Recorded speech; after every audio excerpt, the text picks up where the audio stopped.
Hello दोस्तों, स्वागत है आपका हमारे इस यूट्यूब चैनल में जिसका नाम है ECM रिपेयरिंग। और जैसे कि हमने आपको पहले भी वीडियोस में बताया था कि हम इस चैनल में, इस यूट्यूब चैनल में हम ECM रिपेयरिंग से जुड़ी बारीकियां आपको बताएंगे। और हमने कुछ वीडियोस भी अपलोड किए हैं जो आपने बहुत पसंद किए हैं। और फिर भी हमें बहुत से लोगों के कमेंट आए, जो लोग हमें जानते हैं उन्होंने कॉल किया कि सर आप इसमें बेसिक से बताइए, आप थोड़ा एडवांस बता रहे हैं, आप बेसिक से स्टार्ट कीजिए कि नए लोग जो बिल्कुल जिन्होंने अभी तक ECM पे ज़्यादा काम नहीं किया है, जिन्हें ECM का बिल्कुल नॉलेज नहीं है, वो लोग आपके वीडियोस के माध्यम से ECM के काम में इंटरेस्ट लें, ECM का काम सीख सकें, ECM की बारीकियाँ बेसिक लेवल से जान सकें। तो हम आपको आज बेसिक लेवल से चीज़ें बताएंगे कि ECM क्या होता है, कैसे होता है, इसके कौन कौन से कंपोनेंट होते हैं, किस कंपोनेंट का क्या नाम होता है, किसका क्या रोल होता है। ये सारी चीज़ें हम आपको बेसिक चीज़ें बिल्कुल बताएंगे। हो सकता है कि बहुत से भाइयों को ये सारी चीज़ें पहले से मालूम हो, लेकिन हम नए लोगों के लिए जो बिल्कुल बिगिनर्स हैं उनके लिए हम आज ये वीडियो बना रहे हैं डिमांड पर। तो हम आप शुरू करते हैं इस वीडियो में आपको बताना। जैसे आप देख सकते हैं,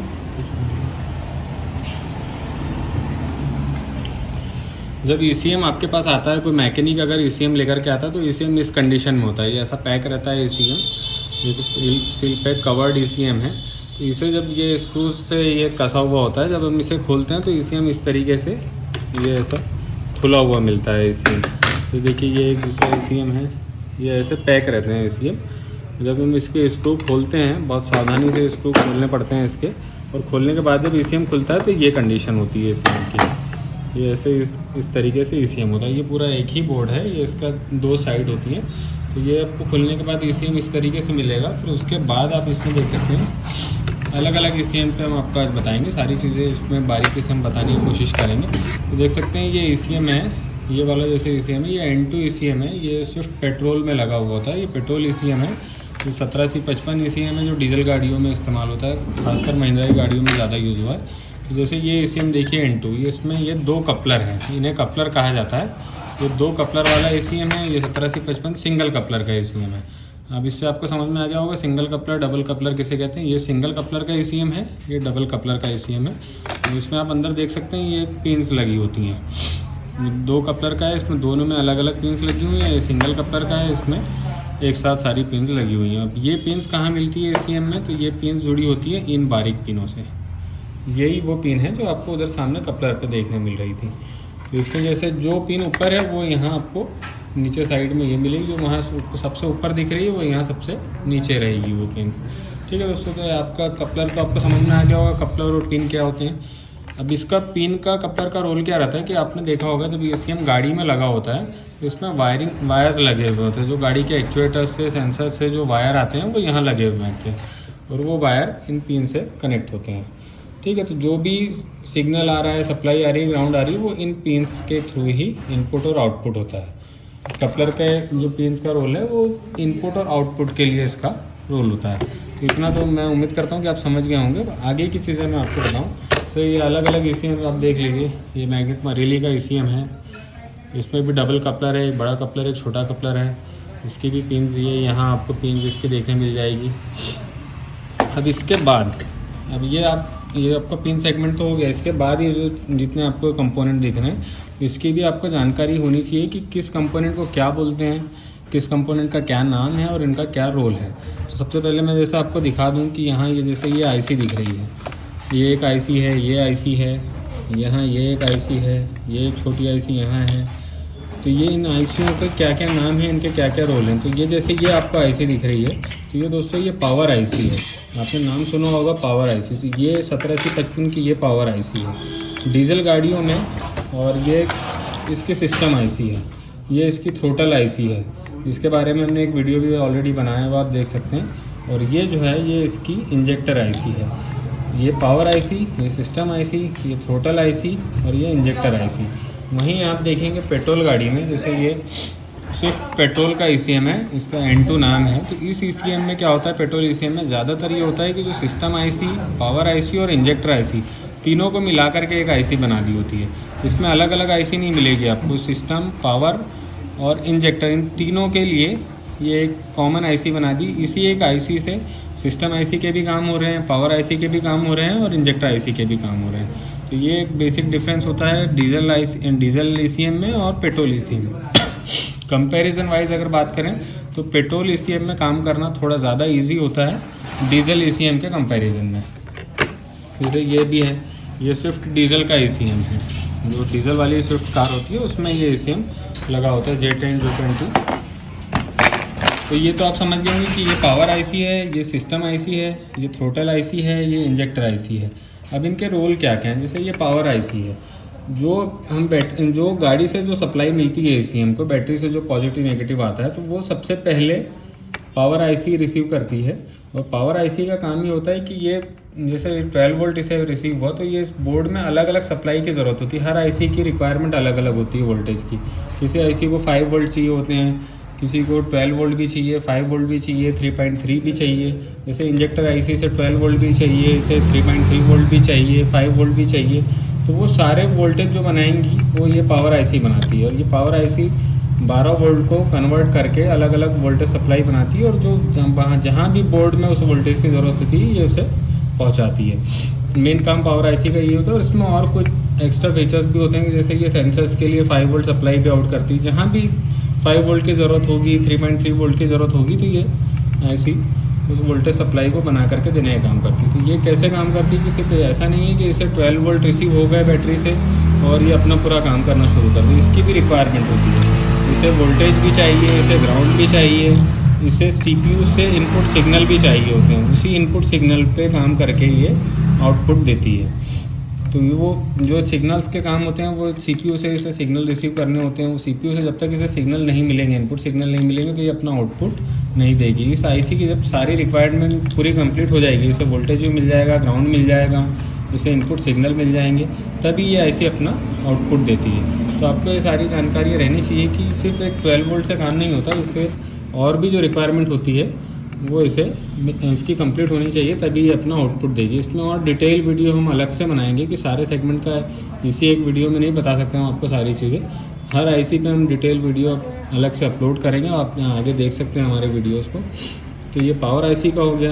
ये सिस्टम IC का काम होता है, इसमें एक्चुएटर्स को सप्लाई देने का काम करती है। और भी इसके बहुत से फंक्शंस होते हैं, तो उस पर भी हम एक डिटेल वीडियो बाद में बनाएंगे। आप अभी ये जान ली कि ये सिस्टम IC है, इसे सिस्टम IC कहा जाता है। ये थ्रोटल IC हो गई। अब ये जो इसके सामने जो दिख रहे हैं छोटे छोटे कंपोनेंट, इसे दोस्तों बहुत से मैंने YouTube वीडियोस देखे हैं जिसमें कोई भी कुछ भी नाम बता रहा है। इसका असल नाम है डायोड। इसे डायोड कहते हैं। डायोड के 2 सिरे हैं यहाँ पर, एक एनोड साइड है, एक कैथोड साइड है। जो एनोड साइड होता है वो पॉजिटिव होता है, कैथोड साइड नेगेटिव होता है। लेकिन मैंने बहुत से वीडियो में देखे हैं कि लोग गलत जानकारी दे रहे हैं। इसका नाम कोई रेजिस्टेंस बता दे रहा है, कोई कैपेसिटर बता दे रहा है।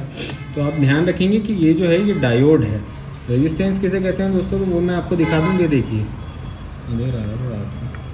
ये जो है छोटे छोटे जो दिख रहे हैं आपको, जिनके ऊपर नंबर्स लिखे हुए हैं, ये दोस्तों ये रेजिस्टेंस है। इसके ऊपर जो नंबर लिखे होते हैं ये इसकी कोडिंग होती है कि ये रेजिस्टेंस किस वैल्यू का है। ऐसा सिंपल कोडिंग नहीं होती कि इसमें 201 लिखा है तो ये 201 ओम का रेजिस्टेंस होगा, ऐसे नहीं। उस कोडिंग के वैल्यूज़ अलग अलग होती है, कोडिंग की मीनिंग होती है। वो कोडिंग की मीनिंग हम आपको आगे बताएंगे। इस पर भी हम सेपरेट वीडियो बनाएंगे कि रेजिस्टेंस कैसे होता है, क्या काम करता है, इसकी क्या वैल्यू लिखी होती है, इसे कैसे चेक करते हैं, उस पर भी हम आगे डिटेल में आपको वीडियो में बताएंगे। अभी आप ये समझ लीजिए कि ये रेजिस्टेंस है, ये नहीं है, ये डायोड है, ये रेजिस्टेंस है। ये जो पीले वाले दिख रहे हैं आपको, ये जो पीला वाला दिख रहा है ये कैपेसिटर है। जैसे यहाँ से ये 5 वोल्ट का कैपेसिटर है इस बोर्ड में। जैसे ये पावर IC अपना पूरा काम कंप्लीट करेगी, अपनी अलग अलग सप्लाइयाँ बनाएगी, और 5 वोल्ट जब इससे निकलेगा तो 5 वोल्ट यहाँ पर आएगा। ये 5 वोल्ट का कैपेसिटर है। कुछ वीडियोस में मैं देखा कि लोग इसे रेजिस्टेंस बता रहे हैं, कोई इसे ट्रांजिस्टर बता रहा है, लेकिन ये ट्रांजिस्टर नहीं है, रेजिस्टेंस नहीं है, ये कैपेसिटर है। अब हम दोस्तों आपको बताएं कि इसमें और भी क्या क्या कंपोनेंट होते हैं। जैसे ये आपको दिख रहा है, ये इंजेक्टर IC है। इंजेक्टर IC का काम ये होता है कि जैसे बाकी ICO की भी अपनी रिक्वायरमेंट होती है, वैसे इसकी भी रिक्वायरमेंट होती है। इसे भी 12 वोल्ट चाहिए, 5 वोल्ट चाहिए, 3.3 वोल्ट चाहिए। CPU से, ये जो CPU है इससे इसे इनपुट सिग्नल चाहिए। जब इसकी सारी रिक्वायरमेंट कंप्लीट होगी तब ये फिर आगे अपना काम करती है। तो इसका काम है दोस्तों कि ये 48 वोल्ट बनाने में हेल्प करती है। और इंजेक्टर सेक्शन के लिए, ये जो इंजेक्टर सेक्शन दिख रहा है ये इंजेक्टर सेक्शन है, तो ये 48 वोल्ट बनाने में भी हेल्प करती है। और इंजेक्टर सेक्शन के लिए मॉसफेट्स को ये यहाँ से पल्स प्रोवाइड कराती है, इन्हें मतलब सिग्नल्स देती है कि आप काम करें।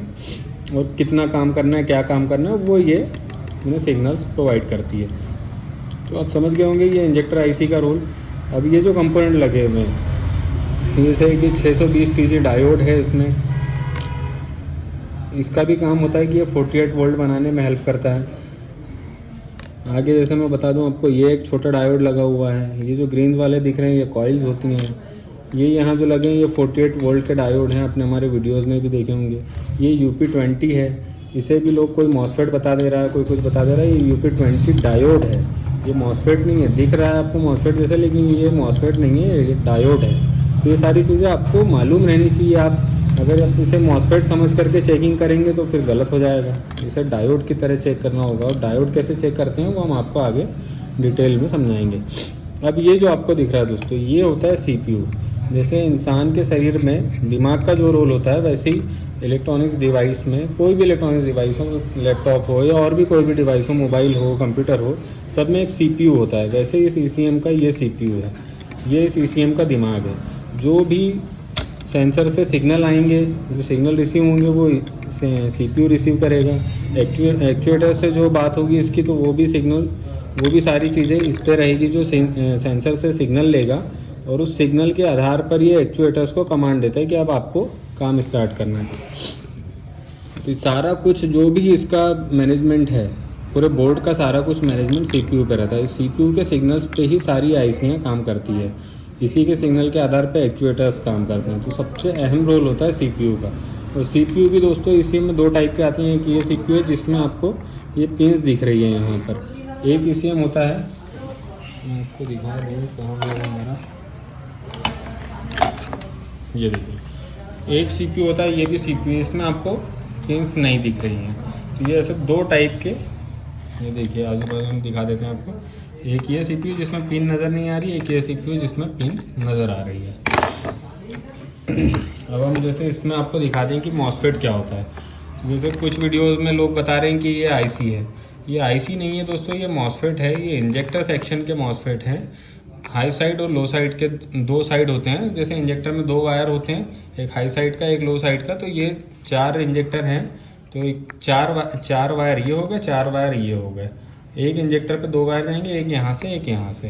तो ये मॉसफेट हो गए। इसका भी चेक करने का अपना तरीका होता है। तो मैं आपको थोड़ा सा एक डेमो दिखाई देता हूँ कि इसे कैसे चेक करते हैं।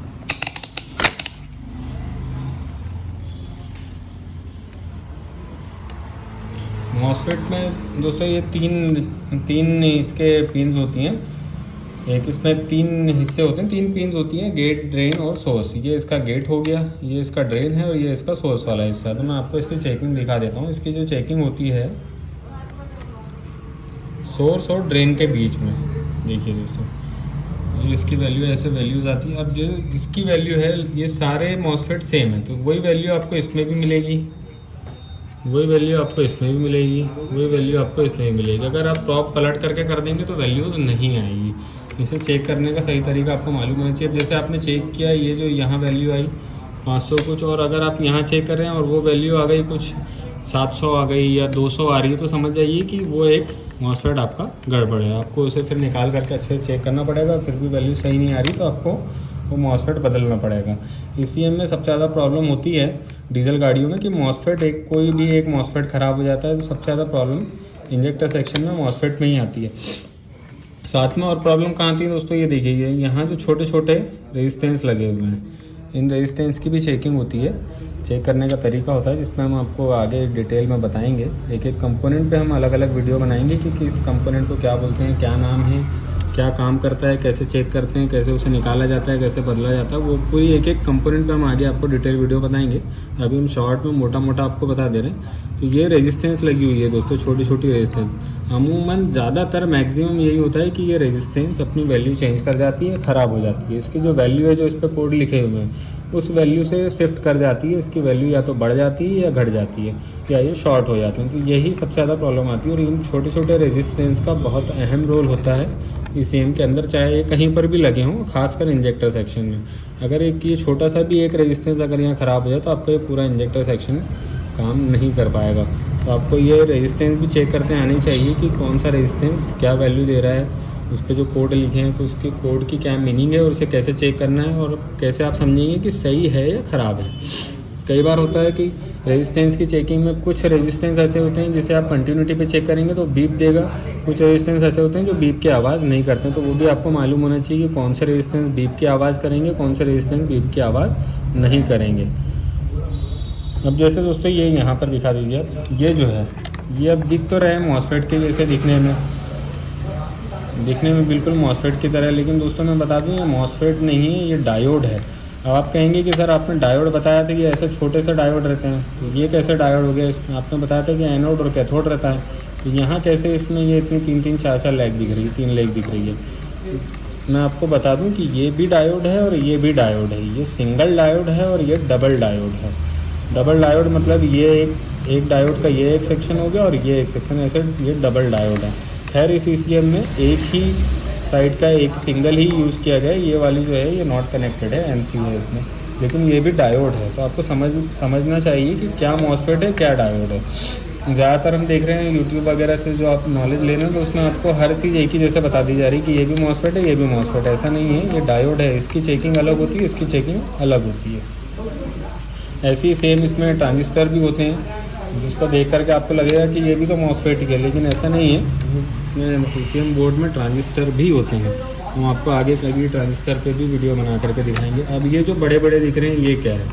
ये दोस्तों ये कैपेसिटर्स हैं। इनका काम होता है, इसमें कुछ 48 वोल्ट और 12 वोल्ट के कैपेसिटर्स होते हैं। इनका काम होता है कि ये उन 48 वोल्ट को 12 वोल्ट को फ़िल्टर करते हैं और रेगुलेट करते हैं, अपने पास स्टोर करते हैं और फिर जहाँ ज़रूरत होती है वहाँ आगे बढ़ाते हैं उसे फ़िल्टर करके।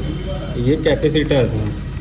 इसके बारे में भी कोई भी कुछ भी बता दे रहा है कि कोई कॉइल बता दे रहा है, कोई कुछ बता दे रहा है, ये कैपेसिटर्स है। बात आई कॉइल की, तो मैं आपको कॉइल भी दिखा दूँ कि कॉइल क्या होती है। देखिए जैसे ये एक ECM है, इसमें ये है कॉइल, ये इंडक्शन कॉइल है, ये 12 वोल्ट पे काम करती है, 12 वोल्ट वाली कॉइल है। ये भी एक कॉइल है, इसमें आप जितनी पिन दिख रही हैं आप कहीं भी चेक करेंगे तो इसमें 12 वोल्ट ही आपको मिलेगा। ये कॉइल है, ये कॉइल है।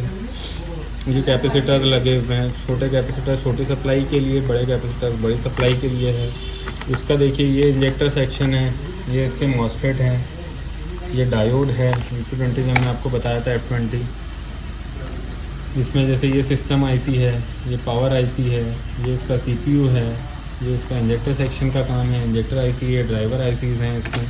सब ऐसे अलग अलग कंपोनेंट होते हैं। इसके आपको पहचान होनी ज़रूरी है कि कौन सा कंपोनेंट क्या है, उसका क्या रोल है।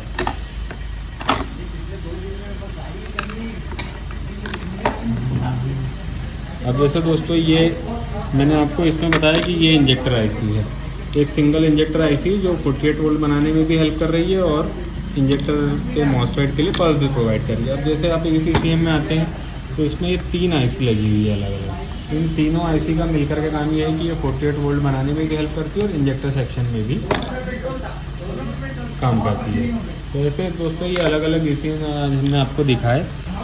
आप मोटा मोटा आप समझ गए होंगे कि किसे मॉसफेट कहते हैं, किसे रेजिस्टेंस कहते हैं, क्या कैपेसिटर है, क्या IC है, कौन कौन सी ICs होती हैं, ये CPU कैसा होता है, CPU का काम क्या होता है। ये आप, मुझे उम्मीद है कि आप मोटा मोटा सारी चीज़ें समझ गए होंगे।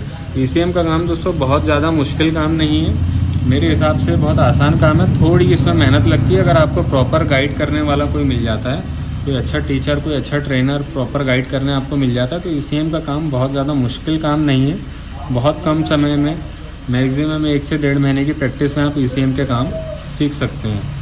तो मैं उम्मीद करता हूं दोस्तों कि आपको ये वीडियो भी हमारा पसंद आएगा। और कुछ चीज़ें इसमें, बहुत सारी चीज़ें अभी बताने की रह गई है, वीडियो बहुत लंबा ना हो जाए इसलिए मैंने बहुत शॉर्ट में आपको सारी चीज़ें बता दी है। और जो रह गया हम कोशिश करेंगे कि आगे के वीडियोज़ में आपको डिटेल में सारी चीज़ें समझाएंगे। ठीक है दोस्तों, नमस्कार।